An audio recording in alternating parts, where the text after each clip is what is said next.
happened here? What do you care? Don't you? As it happens? No.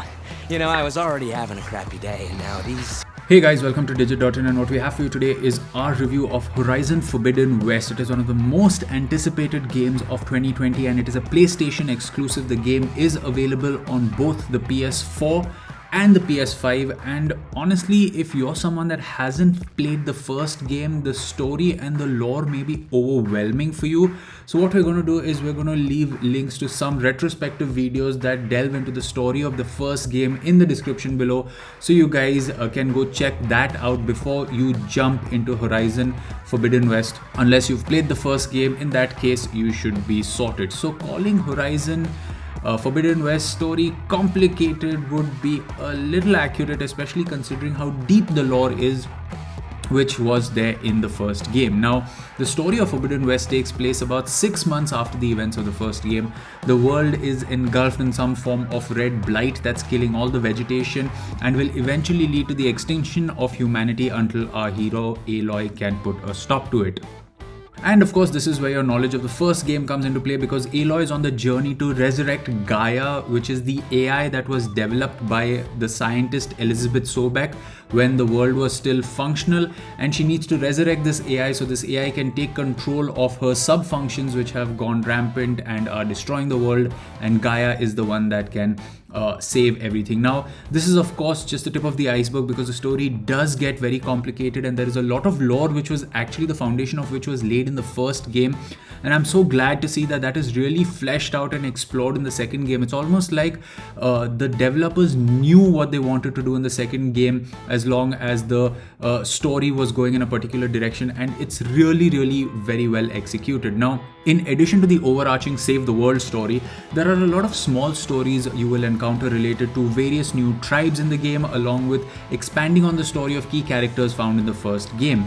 This time there is a new foe in the form of Regala, and she has an immense hatred for the Kaja tribe, and her origin story is also something that is very well fleshed out along with her motivation. So she's a very well written character who's one of the villains in the game, and you kind of see things from her perspective, but you also understand that she's blinded by her hatred, which makes some of her decisions questionable, and ultimately you see that her own followers are leaving her because of what she's doing. So it's a very interesting way that the human side of the story is presented, and then on the other side is of course the overarching save the world story. And of course we have new characters such as Tilda, who's played by Carrie Ann Moss, who's very famously known to be Trinity from The Matrix, and of course we're not going to touch upon her character and some others like her who, well, we'll let you explore that part in the story. But safe to say, if you enjoyed the lore of the first game, this game has a story that you will definitely enjoy.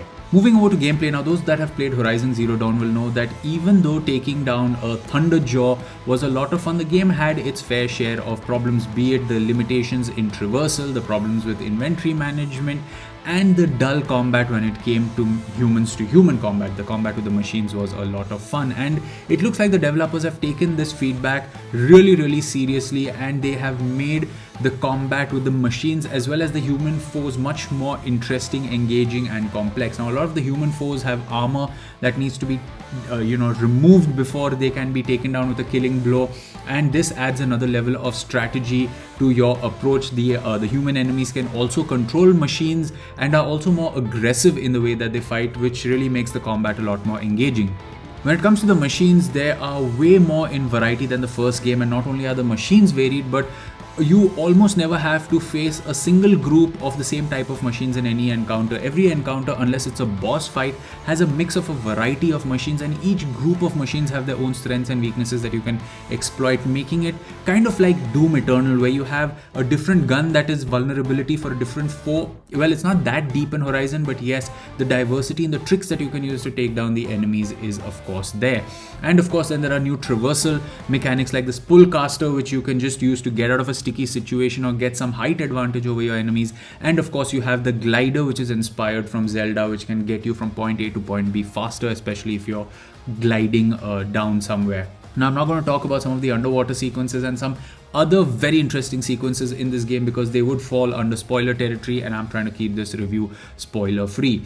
Now, like so many other open world games, there are a lot of side quests and activities. And speaking of activities, you have the standard hunting grounds. You also have melee pits to test your abilities. You also have a chess-like game called Strike, which will be very familiar to anyone that has played Gwent in The Witcher 3.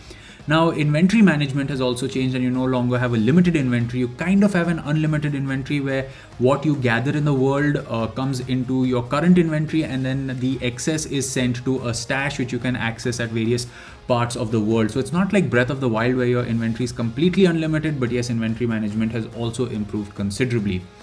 Crafting and finding upgrade resources has also become simpler. You can simply create a job if you want to find the correct resources to upgrade a weapon or an outfit or a pouch in which you carry your equipment. And there are these specific machine parts that you need, and you can highlight those specific machine parts on the machines and take down those parts, or rather take off those parts with a well-timed shot before you can take down the machine. So this adds kind of a mini game to the entire game. And also the way the map is laid out, the cauldrons where you learn how to override the machines, the fast travel points is just extremely strategically and well placed, making traversing the map and encountering different activities just a lot of fun. The way the side quests are also laid out reminds me a lot of Ghost of Tsushima. You know, each quest is a small independent story in itself. Sometimes, you know, it is interlinked with other stories. In some of the stories, you have an AI companion that will accompany you. And side quests this time around have a lot more meaningful rewards in the form of weapons and upgrades as well. Last but not least, of course, is the upgrades and skill tree, which is quite extensive. So all the upgrade points that you get, you can unlock some new skills, be it some more strength, better focus, more strength in your melee attacks, more stealth, a lot more. Some of your weapons also get a secondary firing ability with these upgrades, and you also unlock Valor Surges.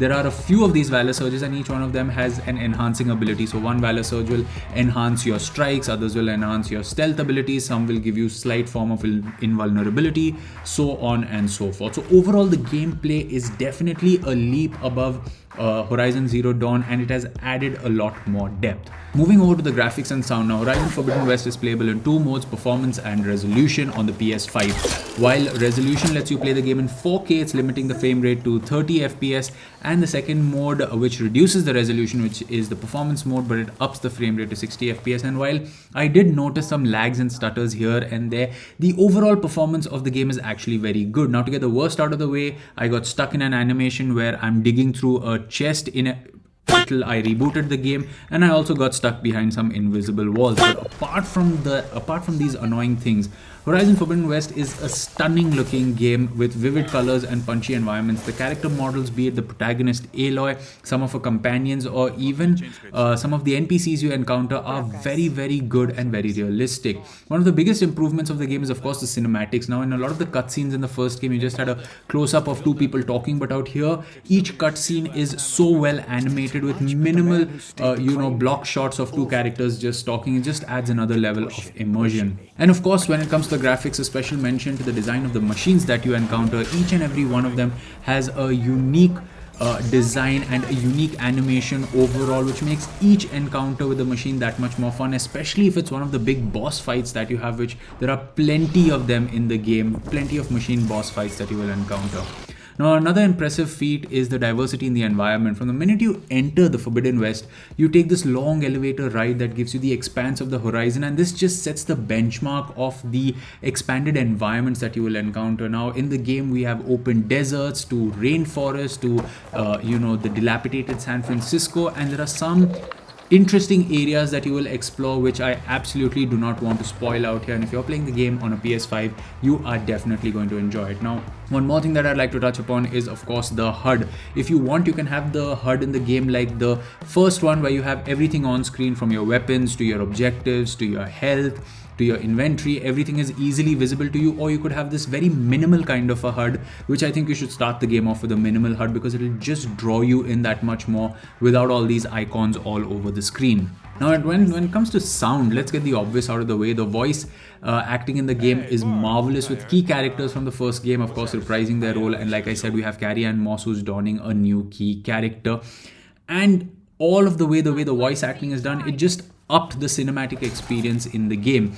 Even your weapons have a very distinct swish and thud, with every machine's roar also feeling unique. And if you have a nice pair of headphones, you can take advantage of Sony's 3D audio, which is also implemented in the game. But if you are playing this game on a surround system, know that Sony is using the microphone on your controller as well.